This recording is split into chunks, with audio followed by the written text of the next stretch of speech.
सो क्या बताया मैंने आपको यहाँ पे, ये जो रेट कांस्टेंट है वो डायरेक्टली प्रोपोर्शनल होता है इफेक्टिव कोलाइजन। यानी कि ये एफ क्या है, कोलाइजन टक्करें तो बहुत सारी होती हैं, लेकिन उन टक्करों में से हम किन टक्करों को गिन रहे हैं या किन टक्करों के का हिसाब किताब रख रहे हैं जो यूजफुल हैं, जो प्रभावी हैं, जो सार्थक हैं, जिनके वाकई में जिनके टक्कर होने से जो प्रोडक्ट तैयार होता है, कुल टक्करों की संख्या का वो हिस्सा, उसी हिस्से को हम नाम दे रहे हैं, हाँ, फ्रैक्शन ऑफ इफेक्टिव कोलाइजन बोल सकते हो। फ्रैक्शन मतलब हिस्सा, हम पूरे हिस्से की बात नहीं कर रहे हैं, समझ में आ रहा है। 1000 टक्करें हो रही हैं तो हजारों की हजारों जो हैं वो यूजफुल हो जरूरी नहीं है। किस टक्कर को आप यूजफुल मानोगे? जिनकी डायरेक्शन प्रॉपर हो, जिनकी डायरेक्शन जो है वो प्रोडक्ट बनाने के फेवर में हो, समझ में आया? प्रोडक्ट बनाने के फेवर में, वही तो हमारे लिए फायदेमंद हुआ ना। तो उन्हीं टक्करों की संख्या को हम क्या नाम दे रहे हैं? एफ। पक्का? कोई डाउट है क्या? ठीक है, अब सुनो, आगे चल करके इस एफ के बारे में क्या कहा गया वो सुनो। According to kinetic theory of gases, यानी गैसों के अणुगति सिद्धांत के अनुसार, गैसों के अणुगति सिद्धांत के अनुसार ये जो एफ है, मैं यहाँ पे लिखता हूं, according to kinetic theory of gases, ये जो एफ है ना वो बोल्ट्जमैन कांस्टेंट के बराबर लिया जाता है। किसके बराबर लिया जाता है? बोल्ट्जमैन कांस्टेंट, बोल्ट्जमैन नियतांक के बराबर लिया जाता है। किसके अनुसार? काइनेटिक थ्योरी ऑफ गैस, यानी गैसों के अणुगति सिद्धांत के अनुसार, गैसों के अणुगति सिद्धांत के अनुसार ये जो एफ है बोल्ट्जमैन नियतांक के बराबर लिया जाता है। अब ये बोल्ट्जमैन नियतांक क्या होता है सर? तो वो भी सुनो, ये होता है ई की घात minus E A by R T, जहां पर ई ए एक्टिवेशन एनर्जी जिसके बारे में हम अभी पढ़ चुके हैं, आर जो है वो गैस कांस्टेंट है 8.314 जिसकी वैल्यू होती है, और टी जो है वो टेम्परेचर, एब्सोल्यूट टेम्परेचर। क्लियर है? ये एफ की वैल्यू है सर। आइए इस एफ की वैल्यू को हम इस इक्वेशन नंबर 1 में रखते हैं। बहुत आराम से समझेंगे, ज़्यादा बड़ा टॉपिक नहीं है, हमारे पास समय है, आप अच्छे से समझिएगा, ठीक है, बहुत मज़ा आ जाएगा। चलिए वहाँ पे रखते हैं, चलो रखो। बाई इक्वेशन 1 क्या हो जाएगा सर? के इज डायरेक्टली प्रोपोर्शनल टू ई की घात में minus A upon R T. Clear है? कुछ पुस्तकों में ये इक्वेशन, जैसे हम अभी डिराइव कर रहे हैं कैसे आए, कुछ पुस्तकों में डायरेक्ट इक्वेशन लिख देता है, तो आप दोनों सही, आप जैसे आप बनाना चाहें। अब ये डायरेक्टली प्रोपोर्शनल का साइन हटाएंगे सर, तो एक कांस्टेंट लेंगे, तो के इज इक्वल्स टू जेड ले रहे हैं और ई की घात में minus A by R T. कुछ पुस्तकों में जेड के स्थान पर जेड ए बी लिखा है, कुछ पुस्तकों में सिर्फ जेड लिखा है, तो दोनों सही है सर। तो बोलोगे सर अब आप ए बी लिख दिए हो, जेड जेड ए बी, तो वो ए बी क्या है? तो हम यहाँ ये मान के चल रहे हैं कि ए एक प्रकार का मॉलिक्यूल है, बी दूसरे प्रकार का मॉलिक्यूल है, वो उन दोनों को जोड़ने जा रहे हैं। ए और बी मॉलिक्यूल्स के नाम है, किसके नाम है? मॉलिक्यूल्स के नाम है ए और बी, और उन्हीं का टकराना है और प्रोडक्ट बनाना है, ठीक है। तो कोई डाउट है क्या? चलिए, ये इक्वेशन हमारे पास फिलहाल तैयार हो गया, मगर सर ये इक्वेशन, ये जो समीकरण है केवल उन्हीं अणुओं के लिए सही रिजल्ट देता है जो अणु सरल टाइप के होते हैं। सरल मतलब सिंपल, कॉम्प्लेक्स टाइप के कठिन कठिन और जटिल जटिल अणु जो है उनके लिए ये रिजल्ट, उनके लिए इक्वेशन पूरी तरीके से सही रिजल्ट नहीं देता है। मतलब सही रिजल्ट नहीं देता है, इसका मतलब इसमें कुछ कमी है सर। किनके लिए कमी है? किनके लिए कमी है? जटिल अणुओं के लिए। जटिल मतलब कि कठिन, जो कॉम्प्लेक्स मॉलिक्यूल्स हैं ना सर, उनके लिए ये इक्वेशन में कुछ कमी है, उस कमी को भी पूरा कर देते हैं सर। चलिए, तो अब बोलोगे सर कॉम्प्लेक्स मॉलिक्यूल्स के लिए कौन सी कमी आन पड़ती है, यहाँ पे कौन सी कमी हो जाती है? तो उसके लिए हम एक नया फैक्टर इंट्रोड्यूस करने जा रहे हैं जो कहलाता है त्रिविम कारक, यानी कि स्टेरिक फैक्टर। कौन सा फैक्टर? स्टेरिक फैक्टर,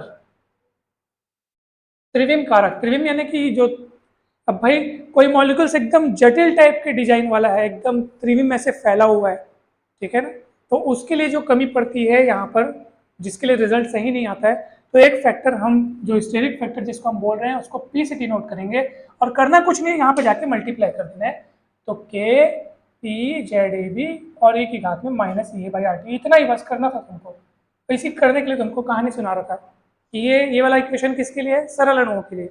लेकिन कठिन अणुओं के लिए, यानी कि जो बड़े टाइप के जटिल अणु होते हैं, जटिल मॉलिक्यूल्स होते हैं, कॉम्प्लेक्स टाइप के, उनके लिए एक नया फैक्टर हम इंट्रोड्यूस करते हैं, स्टेरिक फैक्टर, उसको मल्टीप्लाई करना है। क्लियर है? अब ये P और Z को मिला करके, अब ये भी कांस्टेंट वो भी कांस्टेंट, सर एक नया डिफाइन कर दो सर। ए बोल दिया मैं। क्या बोल दिया? आर्हेनियस कांस्टेंट या आर्हेनियस फैक्टर बोल सकते हो आप इसको। तो ये जाएगा k इज इक्वल्स टू ए ई की घात minus A by R T. Doubt है क्या? कहीं पे भी डाउट है तो पूछ लो आप। हाँ बता दो।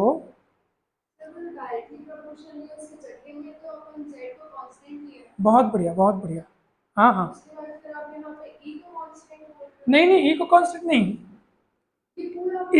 यहाँ तीर का निशान यहाँ तक, यहाँ तक, ये दोनों को मिला के बोल दिया। हाँ, ई अपनी जगह पे है। ये जो एक्सपोनेंशियल वाला टर्म आप देख रहे हैं वो अपनी जगह पे, मैंने पी और जेड को क्या कह दिया? पी और जेड के गुणे को रोमेश मैंने ए कह दिया। डाउट है नहीं? हाँ, अब चलें आगे। अब सुनो। हाँ बेटा, माइनस में नहीं है बेटा, वो ए और बी के बीच में डैश लगा है। हाँ बेटा, नहीं रे बाबा, डैश लगा है, बॉन्ड बने हैं आपको। जैसे मैं बोल दूंगा HCl तो माइनस थोड़ी है बेटा, वो बॉन्ड है ना बेटा। समझ में आया? हाँ, चलिए ये इक्वेशन तैयार हो गया। अब मैं जो आपको बता रहा था ना कि कई बुक्स में आपको डायरेक्ट ये इक्वेशन देखने को मिलेगा, तो मत घबराइएगा। और हमने देख लिया कि ये किस तरीके से तैयार हुआ है। क्लियर है? कोई डाउट तो नहीं ना? चलिए अब हम आगे की कहानी यहाँ से आगे बढ़ाते हैं। अब एक इक्वेशन और तैयार करेंगे, आर्हेनियस इक्वेशन। तो मैं इसको मिटाऊं? ठीक है, ये इक्वेशन काम का है। इस इक्वेशन को मैं इसको 1 कहा हूँ ना, इसको 2 कह देता हूँ। ठीक है, और चलते हैं आगे। चलिए अब आप इक्वेशन नंबर 2 के दोनों साइड लॉग लीजिए, taking logarithm both side of equation number 2। Equation number 2 के दोनों साइड क्या लेना है? लॉग लेना है आपको। कौन से बेस वाला? ई बेस वाला। ई बेस वाला लॉग लेते हैं। चलिए बहुत सरल है, घबराओ मत। ये समझ में आया कि नहीं? पूरा घर जाके याद करना है बाबा। चलिए अब हम समीकरण 2 के दोनों ओर लॉग ई बेस वाला, है ना, लेने पर, करेक्ट, एलन भी कह सकते हैं। एलन बोलते हैं ना ई बेस वाले को शॉर्ट फॉर्म में, तो वही ले लेते हैं। चलिए तो लॉग के log A E minus A by R T. Clear है? कुछ किया नहीं है मैंने, लॉग लिया है, उसको ब्रेक करूंगा अब मैं। लॉग याद रखना, इसको अपने मन में थोड़ी देर के लिए m मानो और उस पूरे को n मानो। क्यों मानना है सर? क्योंकि हम फॉर्मूला लगाने वाले हैं। log mn is equal to होता है log m plus log n। Clear है? जो गुणे में रहते हैं ना वो जुड़े में टूटते हैं, मतलब प्लस में टूटते हैं। गुणे वाले और बटे वाले घटे में, यानी अगर ये बटे में होते तो ये घटे में टूटते, मतलब माइनस होता। समझ में आया कि नहीं बताया? गुणे वाले जुड़े, बटे वाले घटे। ये दोनों फॉर्मूला आप आज ही जाके घर में रटें। ठीक है? लॉग लॉग एम यानी लॉग ए और plus log E A by minus A by R T. Doubt है क्या? चलिए आगे बढ़ते हैं। फिर एक फॉर्मूला यहाँ पे लगने वाला है सर, लॉग एम की घात में एन। बहुत बढ़िया, तो ये एन की जगह ये पूरा चीज दिख रहा है वो सामने आ जाएगा। मैंने कल भी बताया था आपको, तो क्या होगा बताओ? तो ये सामने आएगा minus E A by R T और ये लॉग ई हो जाएगा। डाउट है क्या? अच्छा ये एल एन मतलब ई बेस वाला लॉग। कौन से बेस वाला लॉग? अब बेस में भी ई है सर, सामने भी ई है सर, तो इसकी वैल्यू कितनी होगी? 1 होगी। बताया था मैं आपको बताया था कि लॉग के बेस में जो है और सामने जो है सेम सेम हो तो 1 है ना। तो ये एल एन मतलब ई बेस वाला लॉग, एल एन मतलब ई बेस वाला लॉग, और सामने में ई, तो 1 नहीं होगा क्या? ये 1 हो गया सर। अगले लाइन में उसको उड़ा दो, प्लस माइनस माइनस हो जाएगा, ई ए बाई आर टी हो जाएगा, 1 हो गया, और यहाँ पे log k। डाउट है क्या? ये दोनों ई बेस वाले लॉग है ना सर, अब हम इसको 10 बेस वाले लॉग में चेंज करेंगे। ई बेस वाले को 10 बेस वाले में चेंज करने के लिए क्या किया जाता है ईसा? आप बताइए। कल ही मैंने बताया था, घर जाके रिवाइज करते हो नहीं? 15 मिनट का रिवाइज आपको वो टॉपिक हमेशा के लिए याद करवा सकते हैं, परीक्षा की तैयारी करवा सकते हैं, याद कीजिए आप। चलिए अब मैं इसको मिटा रहा हूँ, इसका काम समाप्त। कुछ नहीं लगता है, 2.303 से मल्टीप्लाई करते हैं। मैं आपको बताया था कि नहीं बताया था, बताइए। ये ई बेस वाला लॉग है, इसको 10 बेस में चेंज करने के लिए सामने में 2.303 से मल्टीप्लाई करना पड़ेगा। इज इक्वल्स टू, ये भी ई बेस वाला है, इसको भी 2.303 से मल्टीप्लाई करेंगे, लॉग ए हो जाएगा 10 बेस पे हो जाएगा, अब minus A upon R T हो जाएगा। डाउट है क्या?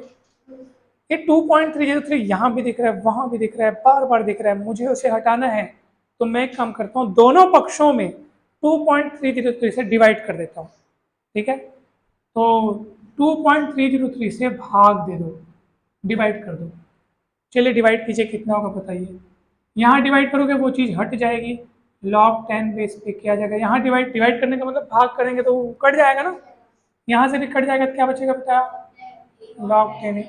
वहाँ तो वो चीज़ थी ही नहीं, तो आपको अपॉन में लिखनी पड़ेगी, डिवाइड करेंगे तो। अगर यहाँ पे भी ऊपर रहती तो कट जाती, मगर है नहीं ना, तो लिखना पड़ेगा। क्लियर है? ये इक्वेशन आपका तैयार हो गया सर, इसको एकदम गौर से देखो। इक्वेशन नंबर 3 कह देता हूँ, एकदम गौर से देखो, घूर के देखो उसको, देख रहे हो? ये और इस इक्वेशन की तुलना करो, समीकरण 3 की तुलना, समीकरण 3 की तुलना सरल रेखा के समीकरण यानी कि equation of straight line, equation of straight line y equal mx plus c से करें।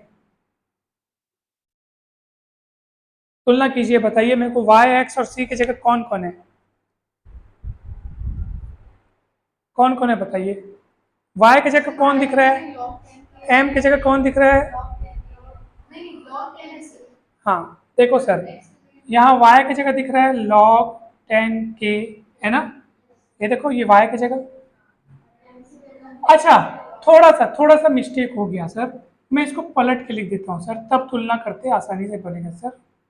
हाँ सर, ये देखो इसको पहले लिख दो है, माइनस ये बाई 2.303 आर, ये माइनस है ना बेटा, साइन समेत सामने लिखेंगे, साइन सहित, और ये साथ में कौन है? टी। इसको मैं ऐसे करके लिख देता हूँ 1/t और प्लस करके log 10 ए ऐसे लिखता है ना, अब मजा आएगा। अब तुलना करो तो अब देखो y की जगह log के 10 बेस पे log के ही पढ़ेंगे उसको, और प्लस अब देखो m की जगह ना ये पूरी चीज दिख रही है ना, m की जगह कौन दिख रहा है? Minus A upon 2.303 R. Clear है? और x की जगह आपको कौन दिख रहा है, और c की जगह कौन दिख रहा है? डाउट है क्या? पक्का एकदम मस्त। अब ग्राफ बनेगा, सीधी सी बात है। अरे यार m की वैल्यू फिर किस में दिख रही है आपको? माइनस में, तो ग्राफ ऐसे बनेगा, बताया था आपको मैं। और 2-3 ग्राफ अपन बनाए हैं, first order second order reaction के लिए हम बनाए हैं सर। मैं इसको मिटाऊं, ठीक है? अब चलिए आगे, तो सब ध्यान से सुनेंगे। अब मैं ग्राफ बना रहा हूँ, ऑब्वियस सी बात है सर, तुलना करने के बाद ना बहुत आसान हो जाता है। y अक्ष में कौन दिख रहा है? log के दिख रहा है, तो ये y अक्ष में आप log के को ऐसे करके दिखा दीजिए 10 बेस पे, ये y अक्ष पे। x अक्ष पे आपको कौन दिख रहा है? 1/t, तो x अक्ष पे 1/t करके एरो बना दो, है ना, और ये लाइन ऐसे बना दो, क्योंकि माइनस है ना, m में माइनस है तो ऐसे बनेगा, m में प्लस होता तो ऐसे बनता है। तो इस सरल रेखा की जो स्लोप है, प्रवणता, ढाल, ढलान जो भी है, minus A upon 2.303 R. Clear है? और ये लाइन जब आगे चल करके वाई एक्स को ऐसे कट करके जाएगी, तो ओरिजिन से लेकर के वहां तक की जो दूरी है सर, ये वाली जो दूरी है, इस लंबाई को ही हम सी कहते हैं, length of intercept in Y axis. और उसी वही सी कौन है? लॉग ए दिख रहा है आपको, तो ये जो दूरी है ना वो log a है, log a 10 बेस पे। डाउट है क्या? तो आप ग्राफ भी बना लिए, इक्वेशन डिराइव भी कर लिए, क्लियर है? कहीं डाउट है क्या? याद करने में मुश्किल जाएगी क्या? बस, कहाँ कुछ करना होता है? तो फिर नहीं तो क्या? तो इजी है बहुत ये। असल में क्या है, जैसे अपन ग्राफ, अब बोलेंगे सर ग्राफ का इस्तेमाल क्या है, ग्राफ का यूज क्या है, ग्राफ बना भी लेंगे तो उसका यूज क्या? एक्चुअली देखिए सर, हमारा यहाँ पे जो मेन जो पॉइंट है, मेन जो फोकस है, हम जो टॉपिक पढ़ रहे हैं उसकी हेडिंग ही थी कैलकुलेशन ऑफ एक्टिवेशन एनर्जी। क्या टॉपिक था हमारा?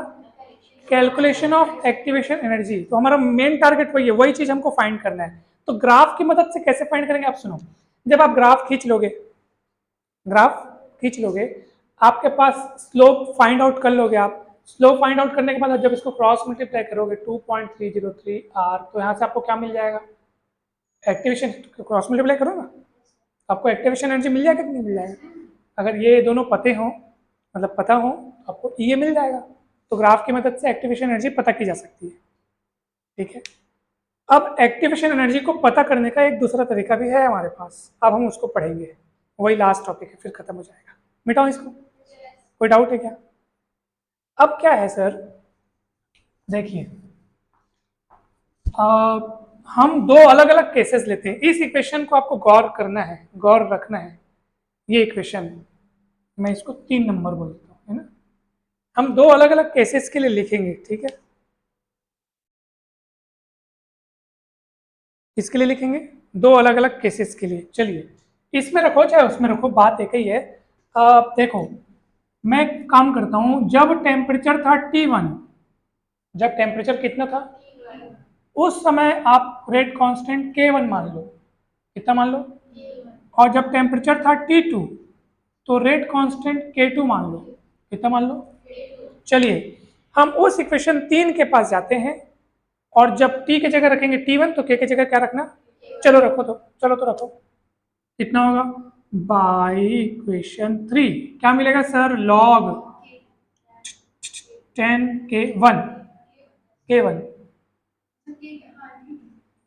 ये 1122 क्या है? ये कंडीशंस हैं। जब टेम्परेचर T1 था तो रेट कांस्टेंट K1 था, टेम्परेचर बदले तो रेट कांस्टेंट भी बदलेगा ना, है ना। ठीक है, तो रेट टेम्परेचर T2 पे रेट कांस्टेंट कितना हो गया? K2 हो गया। ओके, डाउट है क्या? आगे बढ़ते हैं। सो लॉग 10 K1, और आगे मिलेगा हमको, इस पे चाहे उस पे किसी पे भी रखो, तो minus A upon 2.303 are 1/T1 और लॉग ए। ओके, डाउट है क्या? इसको समीकरण नंबर 4 बोल दो। आइए, जब 8 to 2 वाले के लिए लगाते हैं, चलो यहाँ वो कुछ भी तो नहीं किया हूँ, उसी इक्वेशन को तो लिख दिया हूँ। फर्क किस बात का है? बस क्या मैंने चेंजेस किया, 1 1 लगाया है, K को K1, T को T1, वैसे अब 2 2 करना है। चलो करो तो बोला, log K2 minus E upon 2.303 R 1/T2 log A। log A अपनी जगह रहेगा, उसमें 1 2 नहीं लगाना है आपको, ये केवल K और T के लिए था। Equation number 5। डाउट है क्या सर? चलिए, इसमें से इसको माइनस कीजिए, इक्वेशन 5 में से इक्वेशन 4 को माइनस करो। चलो माइनस करते हैं, लेफ्ट को लेफ्ट से माइनस करेंगे, राइट को राइट से माइनस करेंगे। इसको मिटा दो, ठीक। चलिए,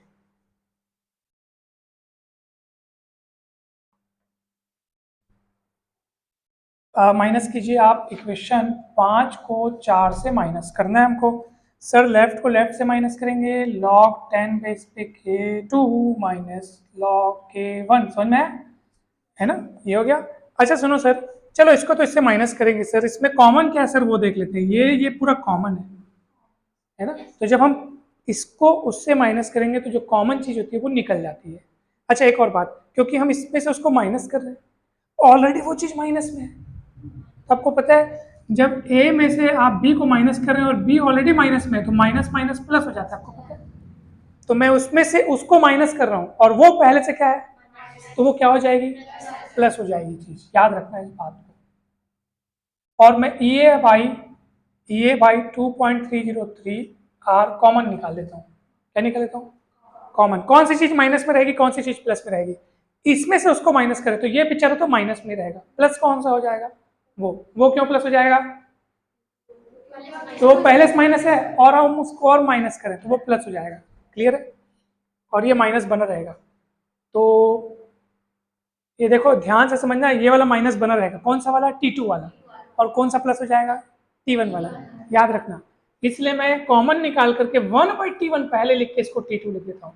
अगर बोलोगे सर कैसे लिखे, समझ में नहीं आया, तो ठीक है, नहीं आया, आप उल्टा सोचो। मान लो मैं इसको इंटू करता तो मुझे क्या क्या मिलता? इसको इसके साथ इंटू करता तो EA एक कम EA और इतना ये 2.303 RT1 मिलता कि नहीं मिलता? तो पहला वाला टर्म प्लस में मिलता कि माइनस में मिलता? प्लस में, है ना? इसको इससे इंटू करके तो प्लस में मिलेगा, और प्लस में मिलना भी चाहिए, क्योंकि जब इसको इससे माइनस करोगे तो ये वाला वैसे भी प्लस बन गया था। T1 वाला तो वैसे भी प्लस बनना ही था ना उसको, और ये माइनस में, जब इसको इससे माइनस करोगे तो ये वाला माइनस में मिलेगा, और ये माइनस में है ही हमारे पास। समझ में? याद रखना, माइनस करते टाइम आप ऐसे लिखना, और ये दोनों सेम सेम है सर, कट जाएंगे। क्या हो जाएंगे? कट जाएंगे। तो अब बताओ कितना बचेगा? यहाँ फिर से फॉर्मूला लगाओ, log M by log M minus log N. Common नहीं आएगा, फॉर्मूला लगेगा बटे वाले घटे वाला। ये दे बटे वाले घटे लगाओ, K2 by K1 EA 2.303 R। LCM निकाल सकते हो, T1 T2 T2 minus T1। Clear है? इस इक्वेशन की मदद से भी अगर आपको K1 K2 T1 T2 की वैल्यू पता हो तो आप EA की वैल्यू निकाल सकते हैं। ठीक है? ये कौन है? एक्टिवेशन एनर्जी की वैल्यू निकाल सकते हैं। क्लियर है? Okay, this topic completes this chapter. ठीक है, ये टॉपिक आपके इस चैप्टर को समाप्त करता है। अब आप सब लोग ध्यान से देखेंगे, इस पे बेस्ड कुछ न्यूमेरिकल्स हम पढ़ेंगे। अब क्या पढ़ेंगे? न्यूमेरिकल्स। तो मैं आपको टिक लगवाता हूँ, आप एक बार उनको स्टडी करके आएंगे, फिर जहाँ डाउट होगा पूछेंगे। सो न्यूमेरिकल आप देखेंगे 4th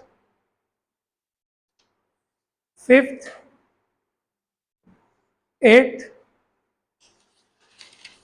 ठीक है, कंसेप्चुअल क्वेश्चन आपको करके आना है। जब चैप्टर समाप्त होता है तो आप देखेंगे कंसेप्चुअल क्वेश्चन दिए हैं, आप उनको स्टडी करके आएंगे, रीड करके आएंगे, कहीं डाउट होगा तो पूछेंगे।